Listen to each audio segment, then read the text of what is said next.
Hey guys, and welcome back to my channel. My name is Nia Swanson, and today we are going to be going over my birth story. So this video is well overdue. Grace is going to be 6 months in like 2 weeks. Just a forewarning for you first-time moms, it comes at you real fast. I have been insanely busy. I thought that I would be able to get this stuff done. Oh, I'm a stay-at-home mom. I'll just make videos while she's napping. No.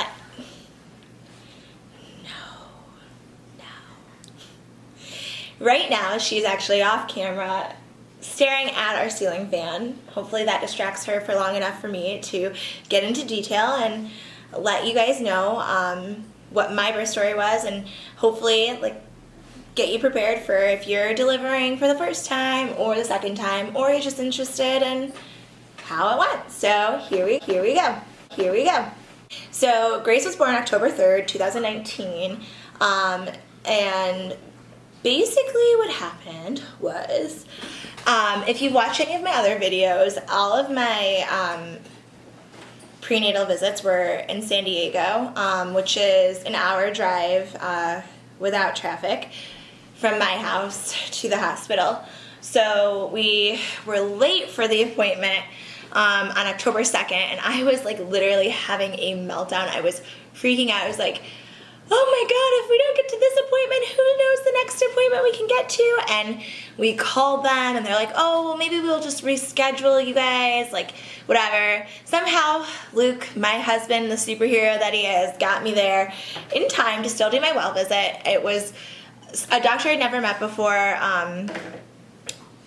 so whatever, Grace just threw something. 1 second. So like I said, she was a doctor I'd never had before, and she just was going over my medical history, the large intrauterine fibroids that I had, and like the cyst on my ovaries, blah, blah, blah, blah, blah, all like the crazy stuff that made me high risk, so I had to go to the San Diego hospital. And then she asked me, do you want a membrane sweep? And I was like, hell yeah. So this was October 2nd. I was due October 11th, and I'm like, once October hit, I was legitimately over it. Like, I need to be pregnant. And unbeknownst to me in Southern California, 1 second. Back to it. So unbeknownst to me in Southern California, October is like full-blown heat summer. Like that's when it hits. They have late summers. I was sweating. I was like getting up, getting down. I had SPD. I was just uncomfortable and over it. I was like, I want to meet my kid. I want to know what she looks like. I want to know who she is. Like, I need for Grace to get here. So I was like, yes, give me that membrane sweep. And of course I had done my research, and I mean, a lot of women get membrane sweeps, and the doctor explained to me as a first-time mom, it was not likely that it was going to do anything significant, but we could try it. Boy, was she wrong. So after the membrane sweep, which for me was not a very painful situation, I know some women in the mom groups I'm in have said it's super painful and uncomfortable. For me, it was just the same thing as getting a regular vaginal exam, I guess. Like, it was just fine. We went out to eat for what we were like, oh, it's the last time we'll go out to eat. We did not realize that was very true. The last time that we would go out to eat as just Luke and I, because I went home. 1 second, I'm just going to bring Grace in. It's Grace. Say hi. Can you say cheese? I'm working on that. So this is Grace Camille, everyone, in case you didn't realize that this child that I brought on camera is mine. She is my little bean. So we're going to just do the rest of the video with her, God willing.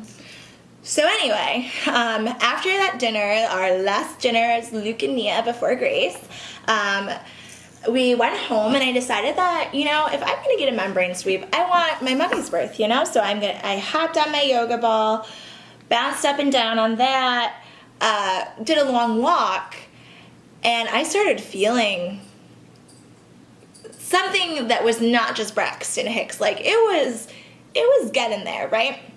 So we do one more dog walk, and it's nighttime by now, still October 2nd. And I see a beautiful shooting star over the ocean, and I'm like, oh my gosh, it was my first shooting star I'd ever seen. So I was like, oh, so special. I went back home with Luke, and he went to bed, and so did I, and I woke up because I felt like I had to pee. So I'm like, this is nothing new. Hello, pregnancy. Hello, 9 months pregnant, right? I roll over to get my whale of a self out of bed, and my water broke. Like, woo! It just broke everywhere. So I was like, Luke, my water just broke, which, side note, did not think was going to happen because it did not happen to my mom, and I kept researching, and for so many women, it just doesn't, it doesn't have that big movie burst, you know? I had the big movie moment, like gushing of blood, or not blood, sorry, not to freak you out, no, of fluids. It was not what I expected it to feel like. It was a warm gush of like a thicker, like clear liquid, whatever. So I'm like, my water broke. Luke's like, let me walk the dogs, and we're just gonna hop in the car. We already had all my bags packed, Grace's stuff. Thank the Lord, everything was all set. I went in the shower I thought I was gonna like do cute little 2 French braids and like do a little bit of highlight and mascara. No. It hurt so bad. I went between like not knowing if I had to poop or like, I don't know. But once my water broke, my contractions were like bam, bam, bam, bam. We got in the car. Thankfully, it was like 2 in the morning, so it was October 3rd, and there was no cars on the road. So Luke was still trying to do the speed limit because he didn't want to get pulled over while his wife was in labor. Yeah, we were pushing it as much as we could. Got to the hospital. We had called ahead, called my mom, who was on the East Coast, and it was her birthday, and she was sleeping and could not get a hold of her. So we get to the hospital, and Luke's like, do you want me to get you a wheelchair? And I'm like, no, stop, I can walk. Tried to get out of the car. Ooh, I needed a wheelchair. So we're up, we go, and, if you'd watch any of my other videos, I was like, I really do want to try to have a non-medicated birth, I guess, I just didn't. I was really afraid of like the side effects of having the epidural, and I was afraid of a needle in my spine. It's just like a phobia I have.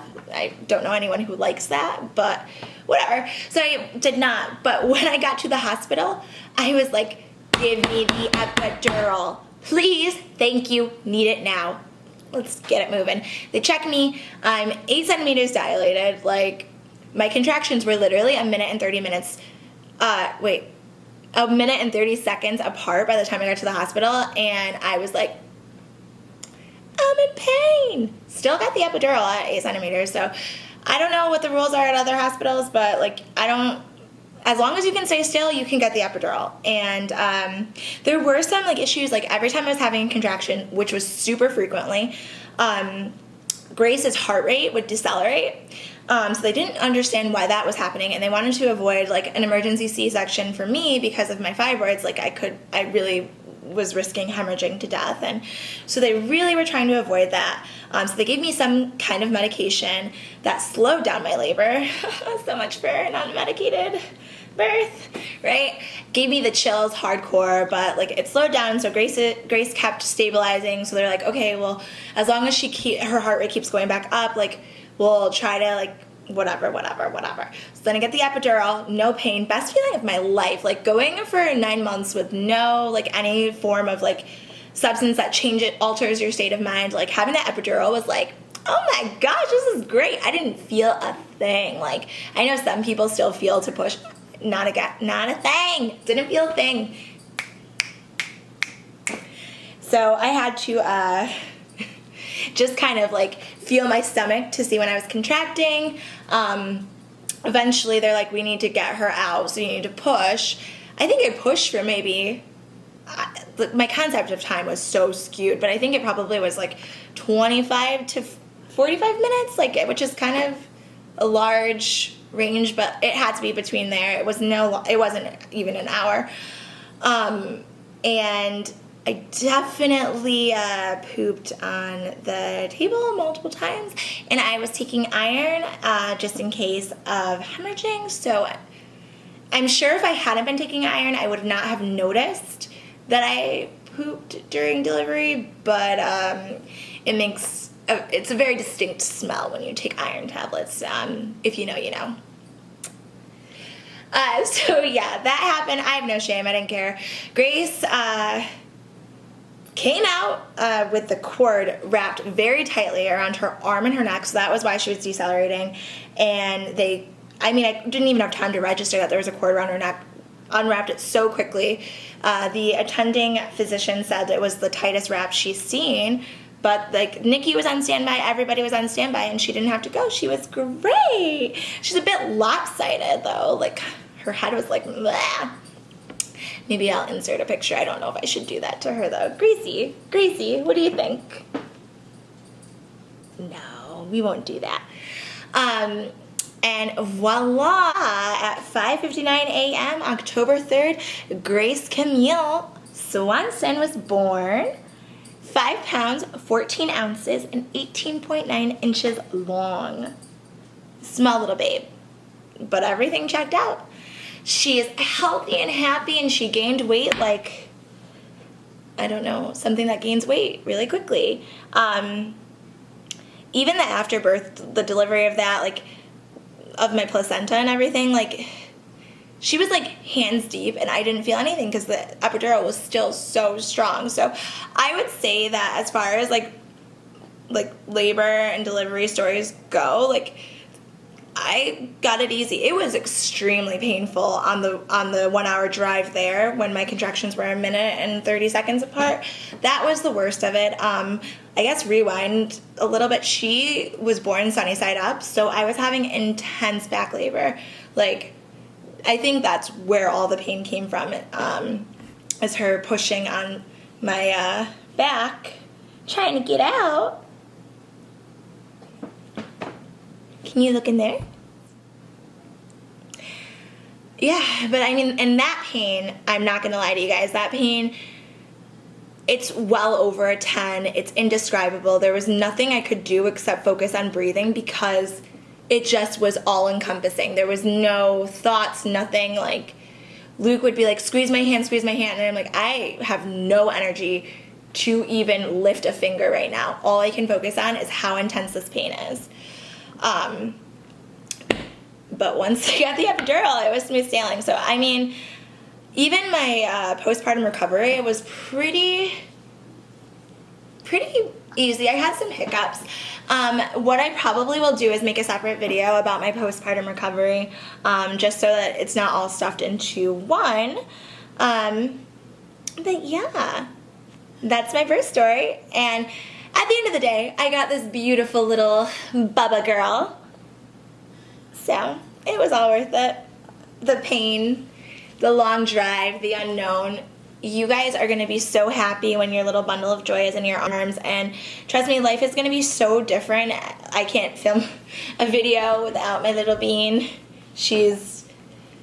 Every week it's more mobility, more awake time, but oh God, the love.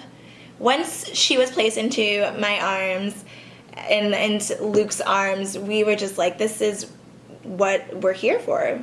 We're here to make little babies. Well, I hope that this wasn't too all over the place, since I always am all over the place, and I hope that you guys got something helpful from this video. We will see you next time. Say bye, Grace. Bye. Can you look at the camera? Can you look at the camera? Bye. She doesn't know.